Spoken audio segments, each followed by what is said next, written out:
मेरा नाम सरिता सक्सेना है। जी मैडम, क्या कहना है? मैं अरविंद शर्मा की पूर्व वाइफ हूँ और मैंने एक इंसानियत के नाते एक छोटी सी कल वाइट दी थी और उन्होंने जब वो वाइट देखी तो उसके बाद रात को मुझे फ़ोन किया उन्होंने रात को 10 बजे और मुझे जान से मारने की धमकी दी है।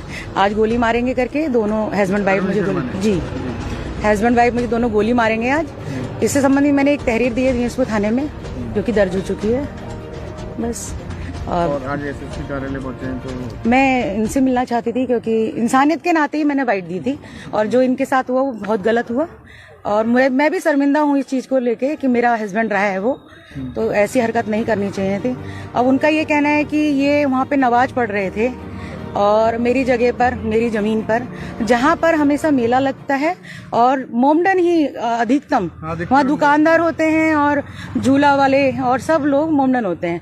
वर्तमान समय में भी उनके घर में जो उनकी बिल्डिंग है अटरिया मंदिर की रामपुरे में, उसमें एक टेलर है, उनकी ही दुकान में है, रेंट पे है, जो उसी दुकान में नमाज भी पढ़ता है। तो वो उनका वो घर नहीं है, वो उनका ज़मीन नहीं है, तो उन्हें वो भी देखना चाहिए। बोलने से पहले, कहने से पहले अपने आप में झांकना चाहिए कि मैं क्या कह रहा हूँ।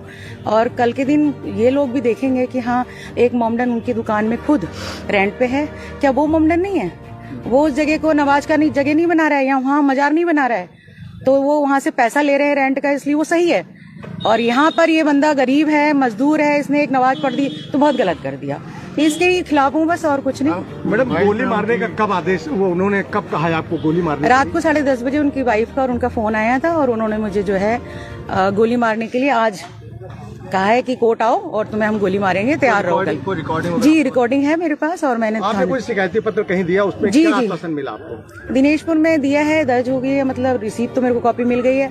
मुकदमा जहाँ तक है शाम तक दर्ज हो जाएगा। आप उनकी पूर्व वाइफ हैं, आपको क्या लगता है कि ये क्यों किया? फेमस होने के लिए या शुरू से ही उनका नेचर इस तरीके का? नहीं, नेचर तो ऐसे ही है उनका, कभी भी कुछ भी कर देते हैं, उनका कोई पता ही नहीं है क्योंकि वो पूर्व से क्रिमिनल रहे हैं, उन पर मुकदमे इतने सारे हैं, 302 के कई मुकदमे रह चुके हैं, आज भी उन पर मुकदमा है, अपील में चल रहे हैं, अपील बेल में चल रहे हैं वो। और उनका नेचर भी ऐसे ही है, वो कभी भी किसी को मार सकते हैं।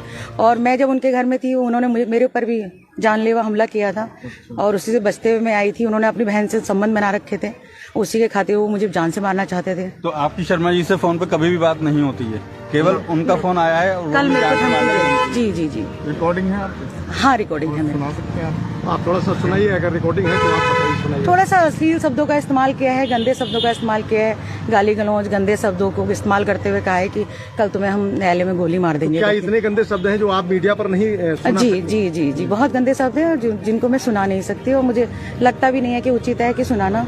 और एसओ साहब को मैंने सुना दिया है, दिनेशपुर के एसओ साहब ने सुन भी ली है।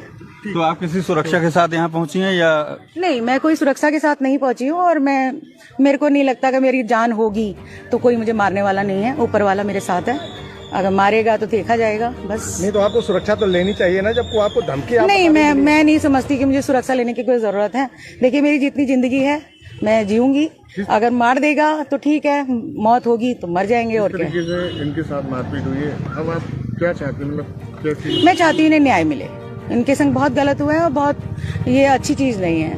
आप एक मिनट रुकिए भाई साहब, रुकिए एक मिनट। ऐसा ना, आप इनसे मिलने के लिए आई, यहाँ पर आई हैं, क्या मुलाकात हुई, क्या आपने पूछा, बात करेंगे, क्या आप बात करिए, क्या जानना चाहते? नहीं, मैंने इनसे जाना अभी तो ये कह रहे थे कि नहीं, उन्होंने पहले मना नहीं किया था।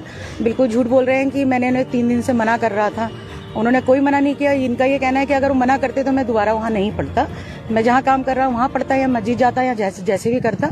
लेकिन उसी दिन अचानक से वो आए और उन्होंने मेरे संग मारपीट शुरू कर दी और जो कि वीडियो में है भी, उन्होंने खुद से उस वीडियो को बनाकर वायरल किया है, वो सिर्फ हाईलाइट होना चाहते थे। हाँ, लोगों में अपना दबदबा बनाना चाहते हैं और कुछ नहीं।